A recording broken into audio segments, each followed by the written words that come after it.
고향에 기부금을 내면 세액공제 혜택과 답례품을 주는 고향사랑 기부제. 시행 첫 해인 지난해 제도 시행의 취지를 충분히 구현했다는 평가를 받았습니다.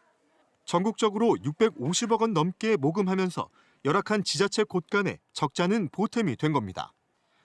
전북은 모두 84억여 원을 모금하며 전남과 경북에 이어 세 번째로 모금액이 큰 지자체로 꼽히기도 했습니다. 그런데 2년 차인 올해 기부가 되레 줄어든 것으로 나타났습니다. 올 상반기 전북의 고향사랑 기부제 모금 실적은 33억 400만 원.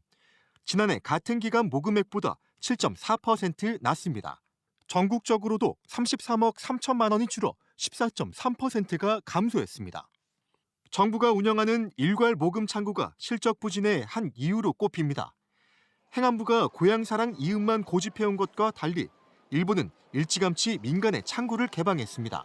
정부는 최근에서야 민간 플랫폼과 연계 계획을 내놨습니다. 제때 민간 플랫폼 개방에 나섰다면 고향사랑 기부의 어떤 환경이 더 개선됐을 거라고 보는데요. 연내에 서비스를 개통한다고 하지만 현실성이 좀 떨어지고 전북도는 하반기 지정 기부가 시행되고 문자 메시지나 사적 모임을 통한 기부 독려가 허용된 만큼 연말엔 모금액이 보다 늘어날 것으로 전망했습니다. 고향사랑 기부제 시행 2년이 지났습니다. 지자체마다 차이는 있지만 억 단위의 기부금이 해마다 기금으로 쌓이는 건데요. 하지만 이 돈으로 해야 하는 기금 사업은 좀처럼 속도를 내지 못하고 있습니다. 이병선 기자입니다. 원주 삼육초등학교 후문 굴다리입니다.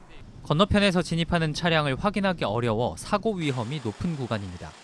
원주시는 올해 4천만 원을 들여 이곳에 진입 차량을 볼 수 있는 CCTV를 설치하고 운전자가 확인하는 화면을 만들 예정입니다. 이 예산은 고향사랑 기부금에서 나왔습니다. 이번이 첫 사업입니다. 고향사랑 기부금에 관한 법률에서는 고향사랑 기금으로 할 수 있는 사업으로 사회적 취약계층 지원과 지역 주민 보건 증진, 지역 공동체 활성화, 주민복리 증진 등 4개 분야를 꼽고 있습니다.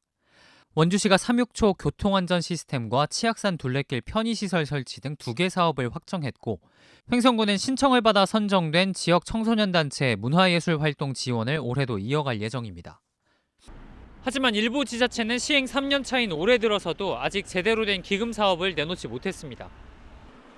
영월군과 평창군은 빠르면 이달 중으로 사업을 발굴하겠다고 했지만 아직 확정된 건 없습니다.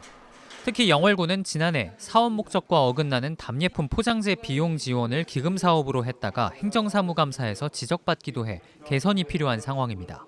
그거는 기금 사업으로 가는 게 아니고 그 운영비로 나가야 되는 거 아닙니까? 저거를 고향사랑 답례품 포장재 지원한다고 고향사랑 기금 기부하신 분들한테 보내보세요. 어떤 반응이 있을지. 각 시군별로 한두 명의 담당자가 기부금 모집과 관리, 기금 사업까지 책임지고 있기 때문에 전담하는 팀의 필요성도 대두됩니다. 전남도 같은 경우는 이제 고향사랑 기부팀이라는 전담 조직을 설정해가지고 좀 상대적으로 다른 지자체보다 많은 인력을 투입함으로써 이 기부금 유치에 많은 노력을 보이고 있는데, 경남 하동에서는 고향사랑 기부금을 유기견 보호소에 직접 기부할 수 있도록 만드는 등 타 지역에선 특정 사업을 기부와 직접 연결하는 형태도 추진하고 있어 좀 더 적극적인 사업 발굴도 필요합니다. MBC 뉴스 이병선입니다.